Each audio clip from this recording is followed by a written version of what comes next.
naniniwala doon sa, siyempre, tatlong sangay ng gobyerno, may executive, legislative, may judiciary. Naniniwala kami sa wisdom ng Supreme Court. Okay. Hindi naman kami mga talipandas doon na naggagaling-galingan. Ano. Hindi kami, ang taong naggagaling-galingan, mahirap yan. Dapat na ho natin pakinggan yung mga sasabihin itong si Madriaga base dito kay Auntie Claire. Napanood nyo naman ho yung ating intro. Sa tingin ho natin mga kababayan, kachokarat nitong si Jinky Luistro itong ali na to. Mantakin nyo ho, nagsusumigaw na mga ebidensya na nagsisinungal si Madriaga. Ang Malacanang gusto pa ho nila na pakinggan natin yung mama na merong kinakaharap na kasong kidnapping with matching murder. Pero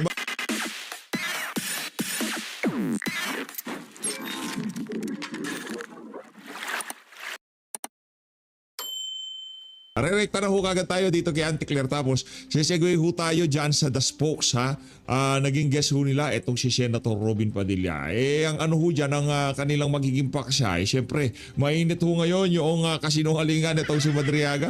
Lahat na lang buong internet, lahat ng mga nasa social media dinidebunk ho yung kidnapper na si dinidebunk ho yung mama na merong kinakaharap na kasong kidnapping with matching murder na si Madriaga. Rekta ho tayo kay Auntie Claire. Game. Tumanggap ng mga katanungan. Yun Yun No, yun ho yung pinakapaborito nating mga salitang lumalabas sa bibig ng alin na yun Pag maaari na siya tumanggap ng ating mga katanungan. Ang tanong, kailan ka uulit ng terno? Hindi, wala ko kasi nung pumasok dyan sa PCO, anak ng toka, araw-araw OOTD yan. Hindi siya nag-uulit ng damit. Dinaig pa ho niya yung mga artista. Pambihira. Tanong mula kay Tristan Odalo, Newswatch Plus. Hi, Yusek. Good afternoon po. Yusek, si self-confessed aide Ramil Madriaga claimed during the House impeachment hearing that former President Rodrigo Duterte and some retired military generals allegedly discussed plans to unseat President Bongbong Marcos, including a supposed assassination plot. Yeah. He also alleged that there was a deal between the Marcos and Duterte camps for the president to step down by 2025 or pwersahan daw po siyang papaalisin sa pwesto. Yeah. Given the gravity of an alleged assassination plot against the president, will Malacanang order... Okay lang sana kung walang nagdidibang sa mga ganyang klaseng kabalbalan ni Madriaga no? Anak ng toka. Si VP Sara na nga presidente nun Bakit pa makikipag-deal itong si dating Pangulo Rodrigo Duterte dyan sa bangag na yan? Kung gusto pala nilang maging presidente si VP Sara, bakit pa kailangan nilang patakbuhin yung bangag na yan? a separate and full-scale investigation on the matter.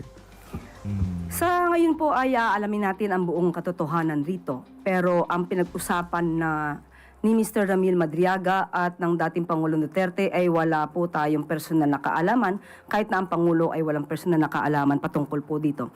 Ang Pangulo po ay nangampanya sa taumbayan, nangako na maglilingkod sa taumbayan at nangakong tatapusin ang kanyang termino para sa bayan. Yan. Ayun naman pala Huwag ka mag-alala, ante. Dalawang bagay lang tatlong bagay lang ang makakapagpatanggal dyan. Mamatay siya, ma-impeach siya, o mag-resign siya. Alin man dun sa tatlo na yun, wala ko tayong pakialam. Pagka natanggal siya, edi si Presidente si VP Sara. Ngayon, habang buhay siya, malusog siya, hindi siya nai-impeach, hayaan nyo lang muna mga kababayan. Pag nag-resign siya, palakpakan. Pag namatay siya, makikiramay naman tayo. Kayo naman, di naman tayo magpapalakpakan nun. Pagka na-impeach siya, magpapalakpakan tayo. Di ba? Pero pagka nagurgur siya, makikiramay ho tayo mga kababayan. Pero ma'am, how concerning po itong mga ganitong lumalabas na plano of alleged assassination? And this is not the first time na parang may threat din po sa naging buhay ng Pangulo. Recently, si Davao Mayor Baste Duterte, sabi niya, ang gusto niya rin po ay ulo ni PBBM. Nako. Ano po ang komento ng palasyo dito, ma'am? Hindi Ito, taga Newswatch Plus to mga malisyoso. Gusto namin ang ulo ni PBBM doon sa bagay na kailangang managot noong mga mastermind sa mga maanumalyang flood control project. Siya ang presidente ng Pilipinas. Kung meron man dapat sisihin, kung meron man dapat ay nga managot dito, walang iba kung hindi ulo ni PBBM. Kayo huwag niyong literalin ang bubu. Kayo talaga sa mainstream media, oo. Hindi na nga po nabago ito, ang pagbabanta sa buhay ng Pangulo. Wow. Sinimulan na nga po ito ng Vice Presidente, na diliganin po natin, si Mayor Baste Duterte. So, hindi na po kailangan mag-utos ng Pangulo para imbestigahan ito. Ang NBI po, kayo po ay nakatalagang mag-imbestiga sa mga ganitong klaseng death threats sa Pangulo. At kahit sino mang ordinaryong tao, meron po kayong obligasyon na imbestigahan ito. So the palace po is asking the NBI or NBI na po to do their own investigation? Ang NBI na po ang dapat ang mag-imbestiga rito. Anak ng toko. Wag ka huli literal nyo. Lahat ng lalo... Pagka ulo, ikaw ang ulo ng administrasyon. Ikaw ang ulo ng bansa. Kung meron mang ika nga pananagutan doon, kung sino man ang pinaka-meron dapat pananagutan dyan sa mga kalokohan na yan sa iyong administrasyon, ulo mo yun. Pambira. Last na lang po, ma'am. Today's briefing, Senator Amy Marcos publicly appealed to her brother, the President, saying he knows the truth and should correct what described as false claims. Ginagamit daw po si Ramil Madriaga ng mga politiko. Ano po ba ang kaalaman ni Senator Amy Marcos sa katotohanan? Hindi po ba dapat lumabas talaga ang katotohanan at madinig Ayan. natin kung anong dapat sabihin ng sino mang witness? So wala makakapaghusga ngayon kung ano ang katotohanan at kung anong kasinungalingan. Related question mula kay Ivan Mayrina, GMA News. Good afternoon, Yusek Claire. Have you spoken to the President about these revelations by Mr. Madriaga? Sa ngayon po ay pinaalam po natin kung ano nangyari at ang palasyo naman po ay nagmo-monitor para ipaalam po sa Pangulo kung ano po ang nangyayari. And any reaction from him? Did he say that that's an incredible claim, that there was an agreement with the Duterte camp, that he will step down in 2025? May ganun po ba? Ang Pangulo po, hindi po yan mga ngampanya para lang po ibigay ang posisyon kahit kanino. Ang sabi ko po natin, nangako po siya na siya'y magtatrabaho para sa bayan at tatapusin ang termino. O nag-react nga po ba siya? Did you get a reaction from him on that particular point? Siya po ay nagulat. Nag- Dahil hindi po ganun ang Pangulo. Hindi, nagulat siya kasi wala namang ganong deal. Alam mismo nitong si Marcos Jr. na walang ganong klaseng deal. Okay, last po. There were attempts to put into question the credibility and character of Ramil Madriaga by some members of Congress. Kayo po, ma'am, as a trial lawyer, how do you assess the credibility of Ramil Madriaga as a witness? As a trial lawyer, not as a palace press officer. Ang isang tao, kahit ikaw man ay kriminal, Doon sa vlog mo yan, madam. Sa vlog mo yan. Sa vlog mo yan, hindi sa ano, sa vlog mo yan, hindi diyan sa ano na yan, hindi yan yung proper forum para ika nga ang mga kabalbalan mo na yan sasabihin mo. o ikaw man ay sinasabing nagbebenta ng ligaya. Kapag ikaw ay may kaalaman at insider ka, hindi pwedeng isawalang bahala ang iyong sasabihin. Hindi questionable ang kredibilidad anumang antas mo sa buhay. So, kailangan lang mapakinggan ang lahat na masasabing may kinalaman sa anumang anomalya. Sunod na tanong mula kay Alvin Baltasar, Radyo Pilipinas. Yusek, good afternoon po. Yusek, tuloy po ba yung filing of cases against fake news peddlers and this week? And na-identify po ba natin kung sino-sino yung mga nasa likod, individual man o grupo ito, Yusek? Magsasampa po ng kaso ng further investigation ngayong hapon. At yes, meron pong 3. Can we name names? Kapag ka po na ibigay na po ang dokumento sa DOJ, ibibigyan po namin kayo ng kopya. Malalaking personality ito, Yusek. Yes. Thank you po. Yeah, no. Sunod na tanong mula kay Rafi Ayeng, Next. Daily Tribune. Madriaga lang. Huwag tayo lalayo. Good afternoon po. Balikan lang natin Kumusta kayo, yung nangyari Madriaga? ng Lunes na nag-jogging ang Pangulo at Oo. nag-post na naman po si dating spokesperson Harry Roque at sinabi niyang, and I quote, mas mabuti Itong trivia ano lang parang nasa karinderya lang, at parang nasa tindahan lang nagkikipagchismisan. Kasi yung si Balingdong. Pero nagpunta ng Amerika yan. Kasama sa entourage siya ng Pangulo. Kasama yan yung mga PCO na nagpunta sa Jamaica. Kaya yan, best friend ni Auntie Claire yung Tribune na yan. Yung kalbo na yan, anak na to ko. Pagka nakita niyo siya, sabi mo, pinapakumusta siya ni PH Update. mag-release ng medical bulletin kaysa patakbo-takbo ng ilang metro. Correct. Tama naman. Oh. Para po sa Pangulo, gusto lamang niyang ipakita sa mga nagmamahal sa kanya at sa taong bayan kung ano pa talaga ang kanyang health condition. Hindi nga makikita yung health condition sa pagtakbo mo ng 2 dipa. Hindi ganun yun. Yung pagtatalon-talon mo ng 3 beses, ibig sabihin, lalabas na kagad yung health condition mo. Kabalbala naman ito si Ante, oo. Ito po ay para maisantabi ang mga kasinungalingan na ngayon ay nagsisirculate laban sa kanya. Ang pagtakbo po ay hindi masama.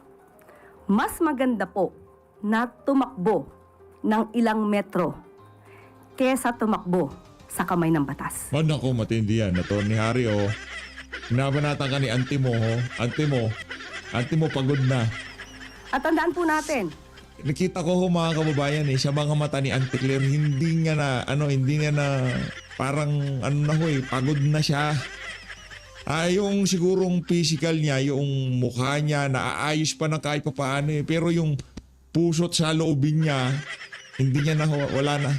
Yung intensity, yung enthusiasm, yung passion, di ba? Wala na yung kay Ante Claire. Wala na tayong naririnig na pagbira na kagaya nung dati. Gusto namin yung OG na Ante Claire, yung lumang Ante Claire, yung hinahanap-hanap namin. kahit naman po nung nakaraang Pangulo, ilang linggo siya nawawala. Pero anong sinabi ng kanyang mga alipores at alagad? Ito po, Alipores, oh. nandyan po si dating presidential spokesperson Ernesto Abella. Ang sabi, as far as I can see, there's really no need to do that. Release Duterte's health records. Kahit na po itong si... Kasi mayat maya nagpapakita naman siya. At okay naman ang estado ng kaisipan niya. Hindi pagka sinabing health record, hindi lang yun physical. Madam utak, kasama yun. Kasama yun. Hindi naman porket healthy yung katawan mo, okay ka na kagad. Kaya nga pati Paul Buruntes, dapat ilabas niya si Marcos Jr.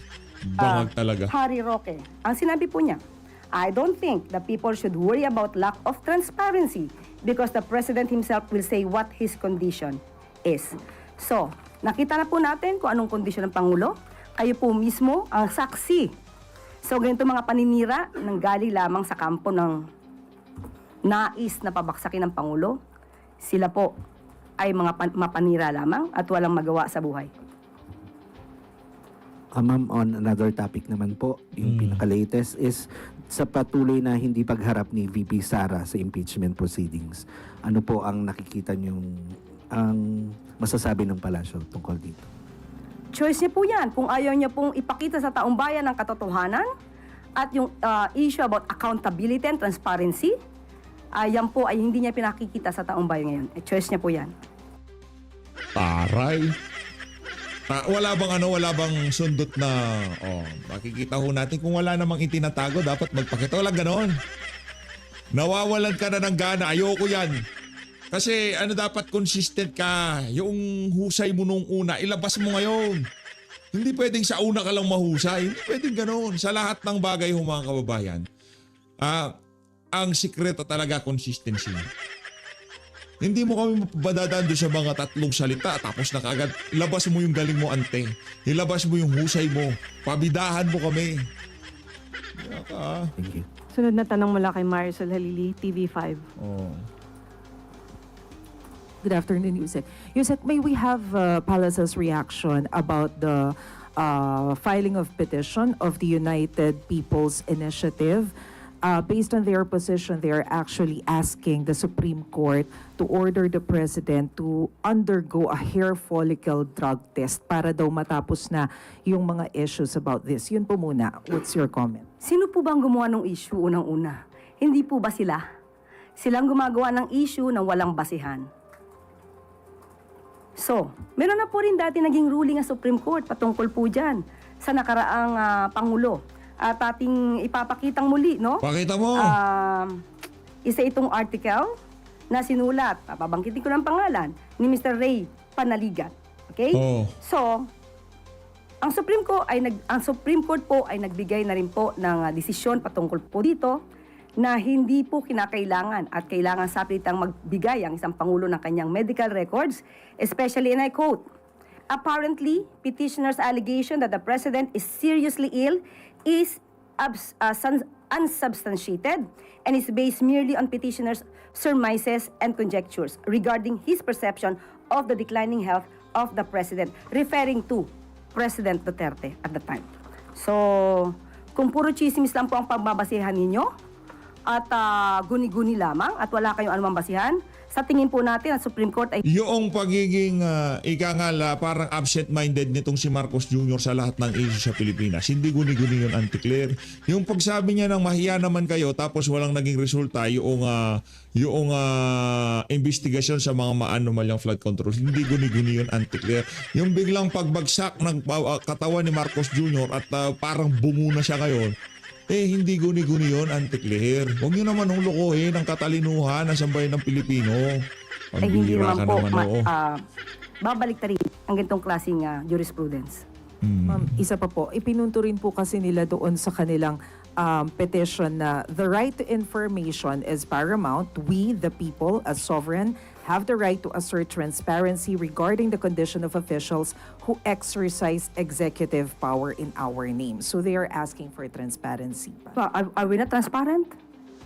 Hindi, ano ba You have transparency? seen the President. Sa lahat ng aspeto ng pamamahala ni Marcos Jr., wala ko tayong nakitang transparency. Flood control anomalies, transparency nasaan? Yung ICI committee report, yung kanilang report, ICI report, walang transparency, hindi ilinabas. Yung mahiya naman kayo pagbibida nitong si Marcos Jr., walang nangyari. Asan yung transparency? Auntie Claire, asan na? Anong nangyari?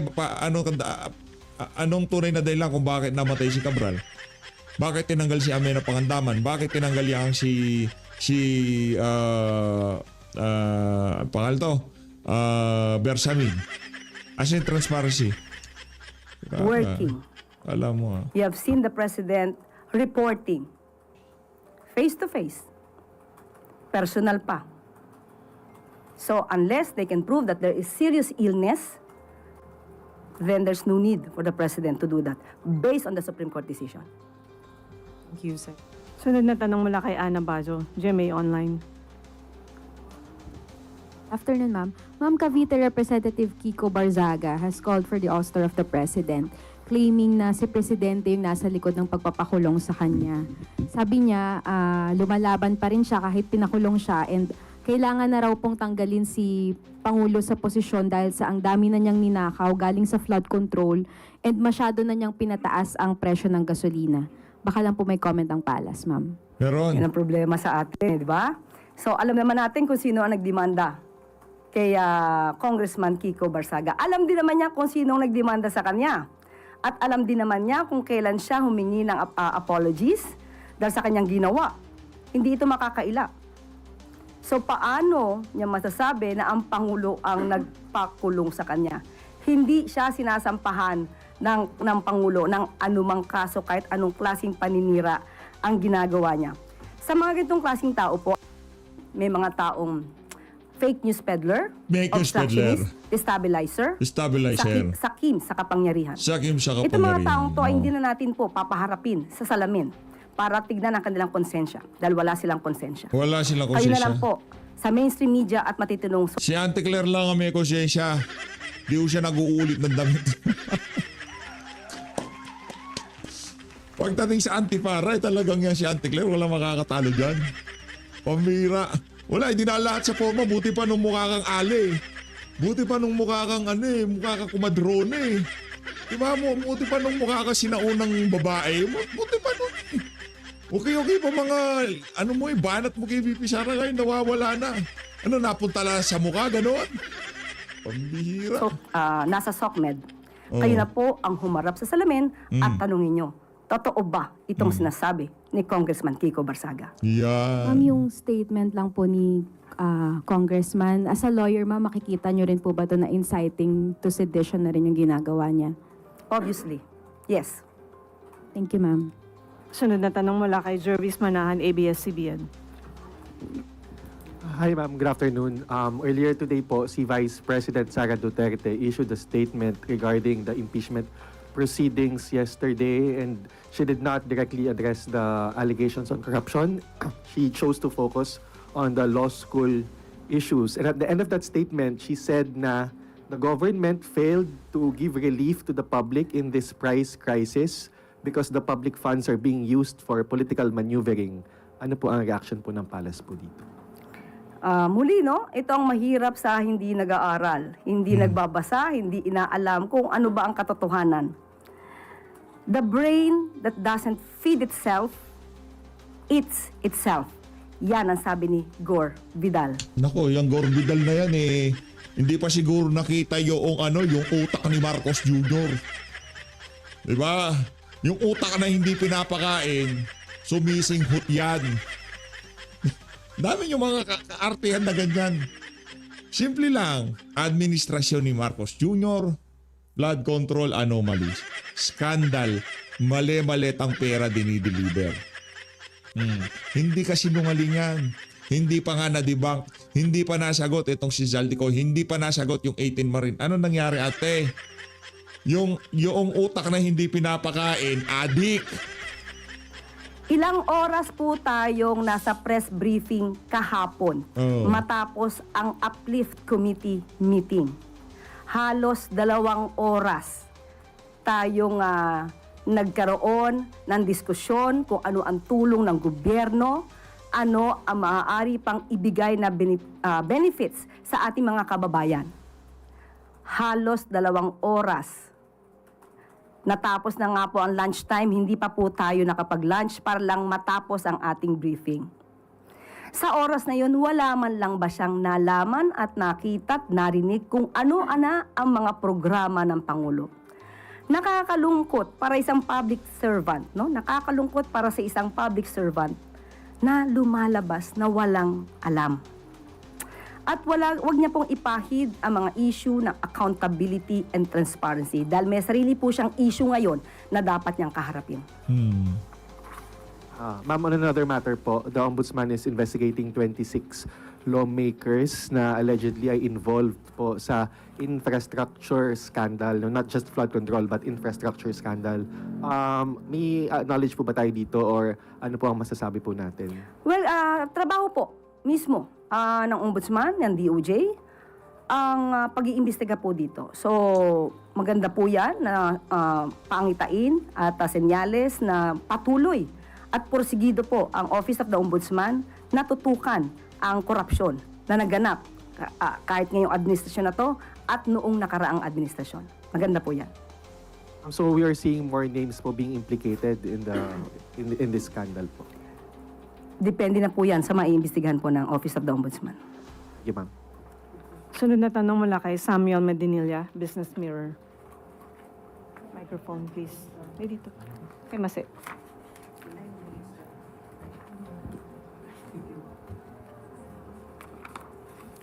Good afternoon po, ma'am.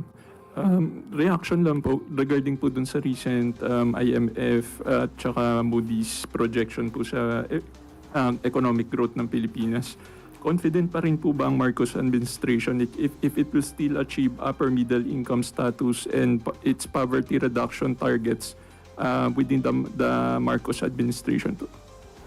Although sabi nga natin na hindi ginusto ng pamahalaan at ng Pangulo ang nangyayaring kaguluhan po sa Middle East, minabuti po natin na kunin na rin po ang komento ni DepDev Secretary Arsenio Balisaca patungkol po dyan.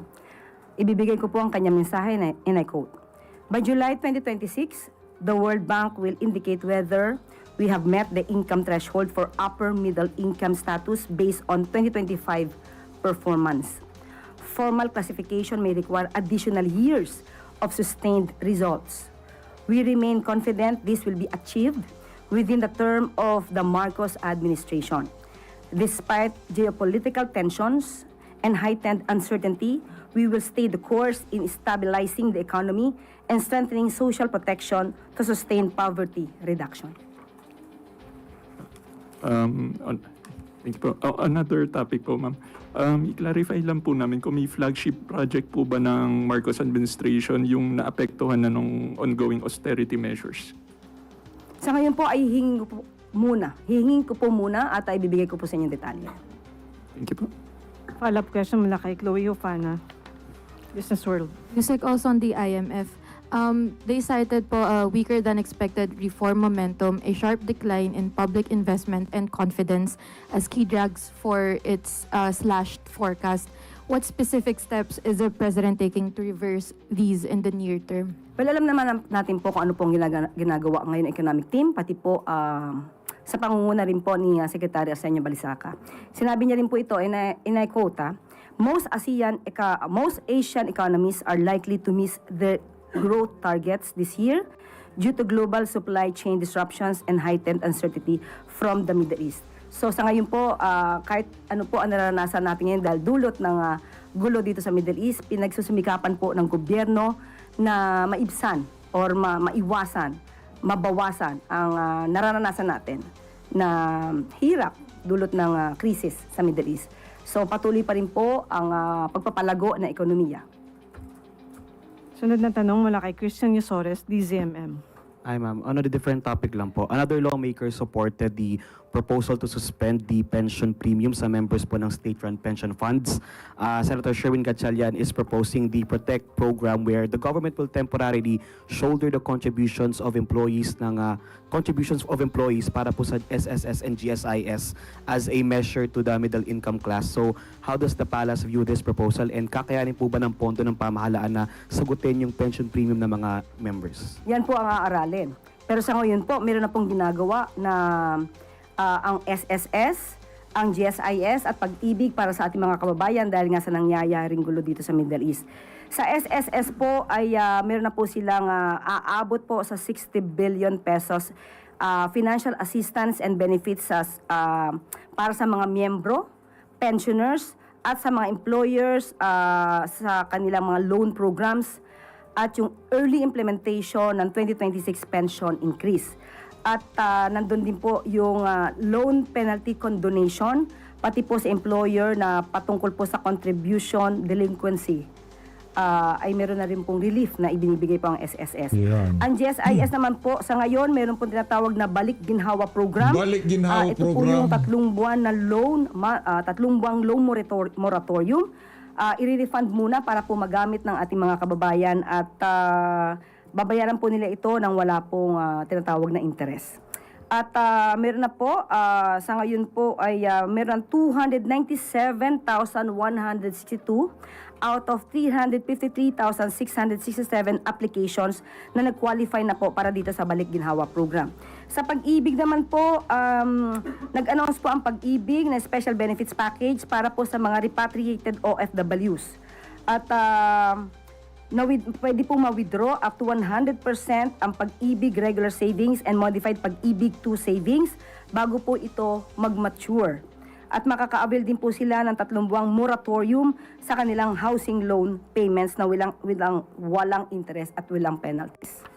Thank you ma'am. Isang follow-up lang po doon sa question ni Kuya Alvin kanina, doon sa magpa-file po ng complaint against po doon sa mga nagpakalat ng fake news sa health ng Pangulo. Last Monday po si Senator Amy, nagbanggit po siya ng statement related din sa health ni President Marcos, and later that afternoon, si Pangulo po, siya po yung mismo nag-debunk ng mga claims about his health.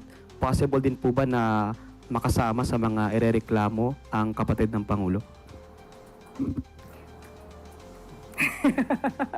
Kung si Pangulo pang tatanungin natin, buong pagmamahal, buong paggalang Buong pagnanakaw, buong kickback. ang Parang ganon. ibibigay niya sa kanyang kapatid. Hindi Buong pagnanakaw, wala. po siya kakaibang kapatid. So, yung pang ugali ng ating Pangulo. So, ang NBI... Kakaiba, ano? Kakaiba nga. Mahilig sa maleta. Kakaiba. Sa magkakapatid talaga, meron kakaiba. Mukhang pera, ano? Yan ang problema. Diba? Yan ang problema kay Marcos Jr. Makati kamay, Makati. Naigad. Ay po, depende na po sa NBI yan kung paano nila itong iimbestigahan. Imbestiga lang. Wala ang problema doon. Wala nang katanungan mula sa MPC. Balik sa iyo. Wala na. Ano ba? Balik. Punta tayo kay Senator Robin Padilla. Balik tayo kay Sen. Robin. Gusto nilang pag-usapan kung paano isosolve itong nangyayaring krisis sa atin na pinamumunuan ng aming kaibigan. At ang magaling na senador yan, si Senator Wing Gatchalian. Nangyari dito kay Sir Robin, ba't walang boses? Nag-ano siguro to, nag-concert. Siya ang namumuno Nag-concert si dyan. Sir Robin. Kasi siya din naman ng sa Ways and Means dati. So nagtitiwala kami sa kanya. Siya din naman yung namuno dati sa kung paano yung mga taxes.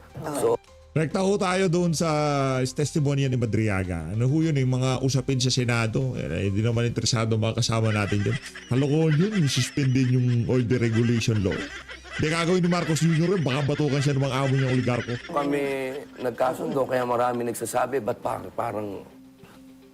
parang parehas kayo ng ano ni Mayor? Kasi ganun kami nagkita, hindi naman kami, kasi mahilig sa kantahan yun din. Umiinom din naman si Mayor dati. Pero hindi kami naging ganun magkaibigan. Ito pong mga nangyayari sa pinaka-biggest issue ngayon, Attorney Trixie, is yung hearing kahapon sa Kongreso about the impeachment of VP Sara. Ano po yung reaksyon ninyo doon sa mga narinig ninyo kahapon ng mga testimonya about against VP Sara? Lumang tugtugin. Narinig ko na yan eh. Narinig ko na yan. Of course, si Madriaga bago. Pero yung ginagawa nila doon, okay naman, trabaho nila yun. Di ba? Bigay natin sa kanila yun. Gusto nilang gawin yan, di sige. Mandato nila yan. Ang hiling ko lang sana sa ating mga kapatid dyan na mambabatas sa malaking kapulungan. Ayaw nilang tawagin silang mababang kapulungan. So dyan sa malaking kapulungan. Sana pag-usapan natin kung ano yung una nating dapat pag-usapan, ang paghihirap ng taong bayan ngayon. Kasi yung pinag-uusapan ninyo dyan, wala na kinalaman yan eh sa paghihirap ng taong bayan ngayon eh. Hindi, saka ano, Sen Robin eh, di ba?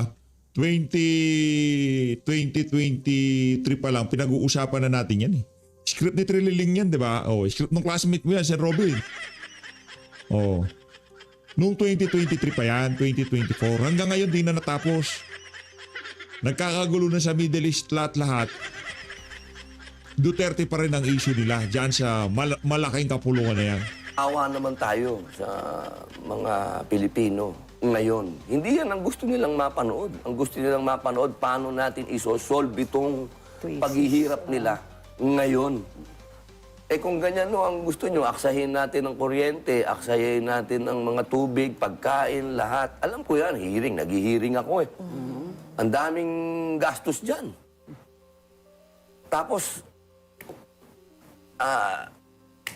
harapin na natin ng katotohanan eh. Hindi ko alam kung ito ay makakarating ba sa amin ito. Itong impeachment na to sa amin. Hindi ko alam Kasi nung una, maliwanag na sinabi ng Supreme Court na unconstitutional to. Di ba? Sinabi ng Supreme Court yun. So ito, gagawin ba natin? Ano na naman to? Diba? Mag-aaksaya na naman tayo ng kuryente. Pero hindi ba sa tingin ninyo, of course, sasabihin ng mga kritiko na ang impeachment daw ay tungkol sa accountability. Ano pa? Kung accountability, bakit naman si VP lang? Di ba? Ang dami-dami dapat nating pag-usapan. Kung pinag-uusapan natin ang confidential fund, sino ba ang napakadaming confidential fund? Sino ang walang confidential fund? Mga tipong 4 billion, gano'n. Pag-uusapan lahat, tsaka ako pa. 4 billion kay Marcos Jr. yun. Pag-uusapan natin yung natatawa nga ako dyan sa mga piatos-piatos na yan eh. Hindi ko talaga maintindihan yan. So, totoo lang po. In a way, na ibig ko sabihin, bakit natin pinag-uusapan yan? So, sa Senado, I'm sure nagpapakiramdaman kayo tungkol. Sa tingin nyo, pag umabot sa inyo, may numbers. Alam niyo, marami sa Senado, bagamat kami ay independent, marami sa amin ay naniniwala doon sa, siyempre, tatlong sangay ng gobyerno, may executive, legislative, may judiciary. Naniniwala kami sa wisdom ng Supreme Court. Okay. Hindi naman kami mga talipandas doon na naggagaling-galingan. Hindi kami, ang taong naggagaling-galingan, mahirap yan. Yan, totoo yan. Dyan, So, kagaya ni Luis Tro. naniniwala kami sa Supreme Court. Sa una, Kagaya ni Benny Abante, galing-galingan yan eh. Dadaan ho tayo dun sa kanyang banal-banalan eh, yan si Benny Abante. ng desisyon Di lang galing-galingan yan, banal-banalan pa yan. ng Supreme Court. So kung yun na naman, ang dadalhin mo sa amin, ala naman bago, Yan. ano yan? Para tayo naglolokohan lang. So, nagkikita kayo ni VP sa Hague, di ba? Opo. So, pero before that, magkakilala na kayo? Noong time na pumupunta po ako kay Digong, alam naman niya. So, pero ngayon, mas close na kayo? Or Close kamusta naman na? Gaano kalalim yung pagkakakilala niyo sa kanya kay VP Sara? Siguro masabi ko personal. Personal na kaibigan ko. Okay. Si Inday, si VP. Hindi kami, siguro pag sinabi natin kami ba ay politically inclined,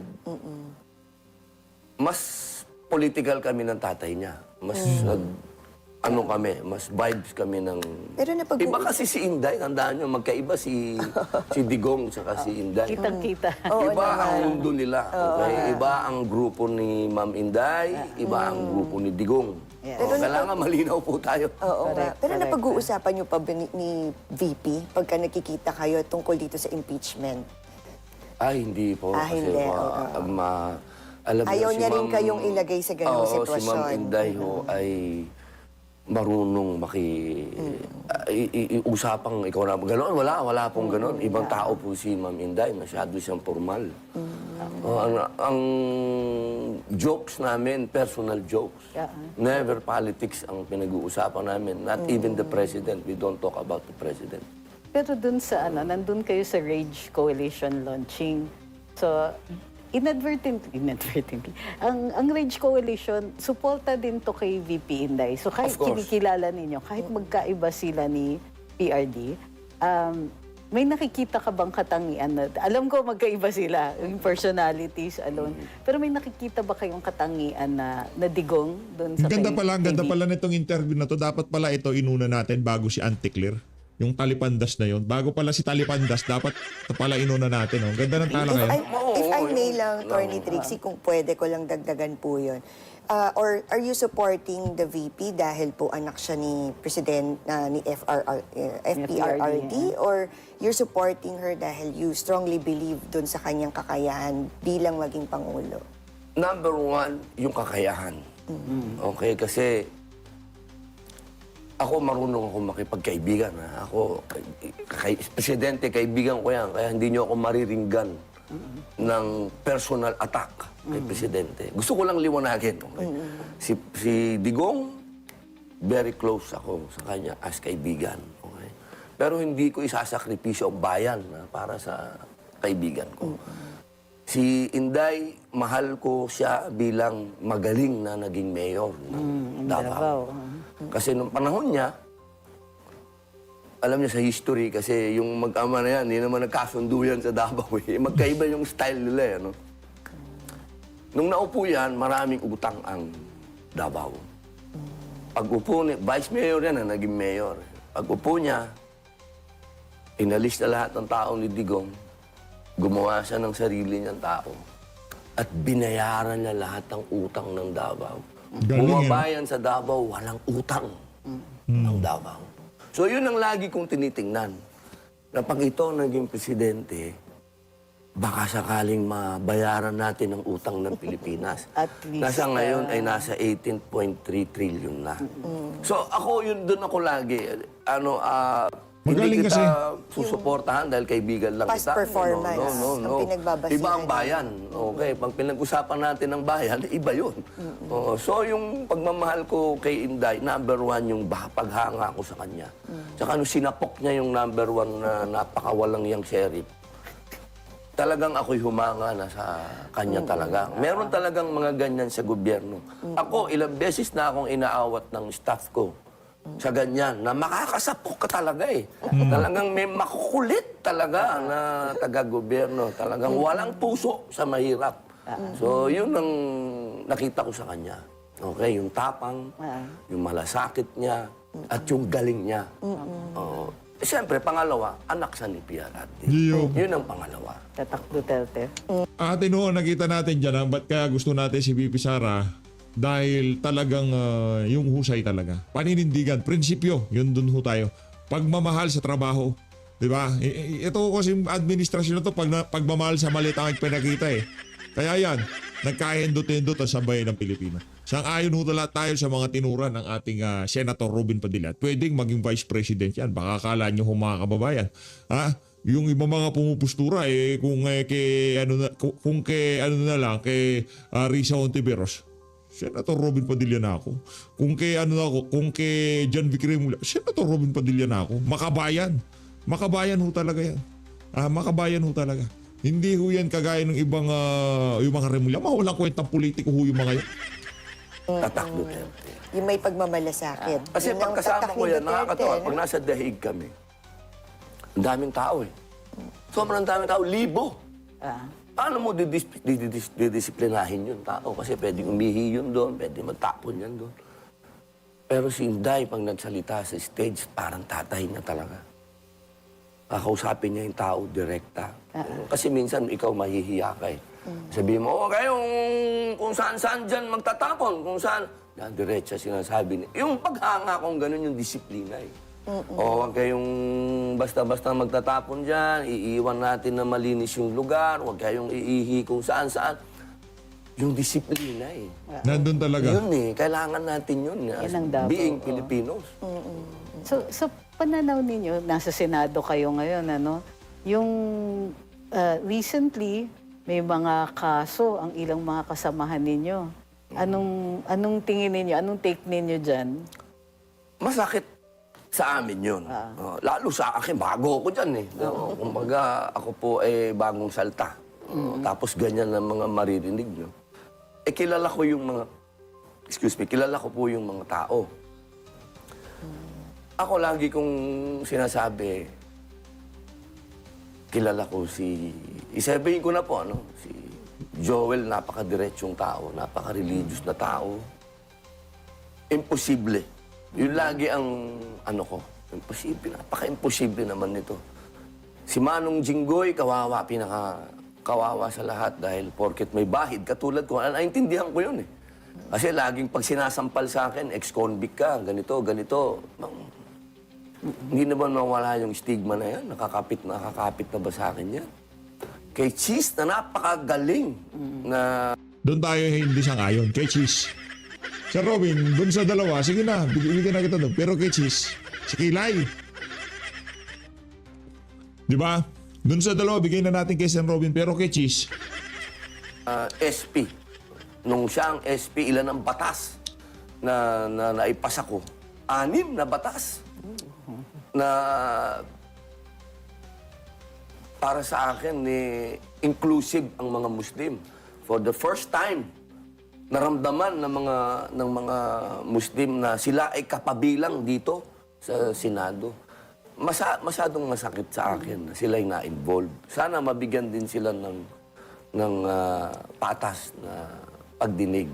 Sa tingin nyo ba, Attorney Trix, if I may, sa tingin nyo ba may kinalaman itong mga kaso na to dito sa impeachment case? Well, yun ang mga chismis-chismis, pero siguro hindi naman maganda para ako'y pangunahan, maghusga. mag-assume. Pwede na siguro yan sa mga Kasi mga sa hindi kaalyado senador, nilang diba? eh, Sa hindi senador, pwedeng sabihin na oo, syempre, politika yan. Ganun. Pero sa katulad ko, wag. Wala namang evidence, kasi pero mga kaalyado nyo kasi yung may mga Yung mga cases, bumoto. no? Kasi nung panahon na yan, si Cheese ang presidente, si Joel ang majority. Nag-away pa nga kami ni Joel doon. Kasi ako kasi ang gusto ko nun, wag i-table. Tapusin na yan. Nag-move sila na i-table pa. Nagagalit ako. Sabi ko, wala namang kwenta yan eh. So, may nakikita po hindi nga ba ako nagsuot ng robe eh, diba, nung panahon na yun. May nakikita po ba kayong pwedeng pumalit kay sinong parang nakikita niyong worthy na pwedeng pumalit as Senate President kay Senator Tito Soto? Lahat naman ng senador doon. They're Pwedeng, qualified. lalo na yung mga veterano, qualified. Pero sa ngayon talaga, marami nang nag-attempt. Siguro mga 2 beses na yung attempt kay SP Soto. hindi talaga kaya. Matibay talaga si SP Soto. At ako naman, kung tatanungin nila ako, hindi bilang minority, kasi minority ako, syempre, bias. Ganito. Pero bilang isang mamamayan, magaling si SP Soto. Pero ano yung tingin ninyo sa hindi matapos-tapos na na usapang flood control? Alam natin, nag-terminate, pero partial yung report doon sa Blue Ribbon Committee. Tapos mayroon pa nga daw dagdag, pero hindi pa daw kasi nagsasubmit ng affidavit si Manong Chavit. So, ano sa tingin nyo? Anong take ninyo dito? Bakit napakahabang kalbaryo yata nito? Alam nyo, yung sa Blue Ribbon, kasi naging member na ako ngayon eh. Kasi dati, oo nga pala. hindi ako member. Ang member dyan ay si Senator Bato. Yes. Kasi dyan, kailangan may 2 PDP kasi bibilangin yun. Ang PDP at ang senior sa amin, siyempre si Senator Bongo, saka si Senator Bato. Si Senator Bato ay pinaghahanap pa ng dayuhan. Kaya kami na rin ang nagsabi sa kanya na huwag ka munang lumabas kasi mapapahamak tayo lahat dyan. Kasi kapag lumabas ka at hinuli ka, hindi ka naman namin ibibigay. So nakakausap niyo po si Senator Bato? Bago siya nawala, oo. Pero ngayon hindi na. Mahirap yan. Baka tayo So ngayon hindi niyo na po siya. So hindi wala na rin kayong idea, no? Kung anong nangyayari. Pero bago siya actually, isa ako sa mga nagsabi sa kanya, pare,